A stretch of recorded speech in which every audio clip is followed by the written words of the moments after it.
আমরা বাংলাদেশের কমিউনিস্ট পার্টির পক্ষ থেকে আজকে আমাদের এই সময় দুইটাই হিয়ারিং ছিল।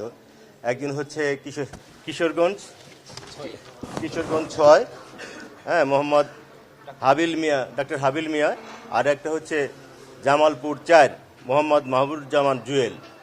এইটা একটা ছিল হচ্ছে যে আমাদের ওই পূর্বের ঘটনায় যে আমাদের সভাপতি সাধারণ সম্পাদকের স্বাক্ষর মেলে নাই, যদিও এটা ওনাদের সার্ভেয়ারের আপডেটের কারণে এই ভুলটা হয়েছে।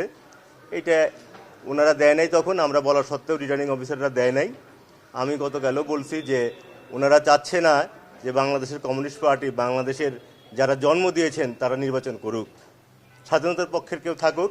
কিছু কিছু রিটার্নিং অফিসারকে দেখলাম বাংলাদেশের প্রায় আমরা 20টা জায়গায় পেয়েছি এইরকম 26টা জায়গায়, যে যারা আমাদের এই তুচ্ছ ঘটনাকে তারা অবৈধ ঘোষণা করেছে। কিন্তু এখানে শুনানি কালে ওনারা সন্তুষ্ট হয়ে আমাদের আপিল মঞ্জুর করেছেন এবং বৈধতা ফিরিয়ে দিয়েছেন। একই রকমভাবে আমাদের কিশোরগঞ্জ 6 এই ডাক্তার মোহাম্মদ হাবিল মিয়া, ওনার কোনো কিছুই ছিল না আর কি। রিটার্নিং অফিসার আমাদের শুধু একটা সিগনেচার বাকি ছিল, আর আইবার হিসাবের একটা তাকে দেওয়া ছিল, কিন্তু সে এইটা স্বাক্ষরের কারণেই উনি ওনাকে বাতিল করে দিয়েছেন। এই যে ক্যান্ডিডেট, আপনি তার মুখ থেকেই শোনেন। সবাইকে ধন্যবাদ।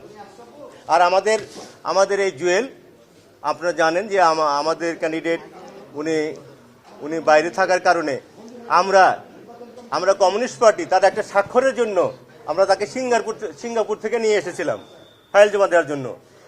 আমরা এত আইন কানুন মানা চলার পরেও আমাদেরকে এই করা হয়।